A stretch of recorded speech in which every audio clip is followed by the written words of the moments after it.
ঢাকাই সিনেমার জনপ্রিয় অভিনেত্রী নুসরাত ফারিয়া নতুন কোনো ছবিতে কাজ না করেও সম্প্রতি খবরে এসেছেন একটি বিতর্কিত ঘটনায়।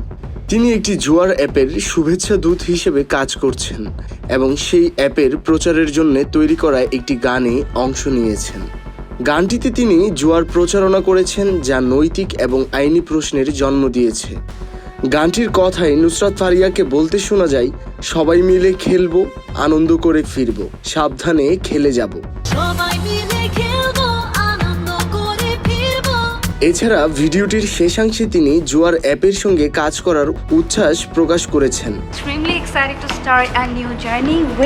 গানটি ইউটিউবে প্রকাশিত হওয়ার পর থেকে বেশ জনপ্রিয়তা পেয়েছে, কিন্তু সমালোচনার ঝড়ও তুলেছে।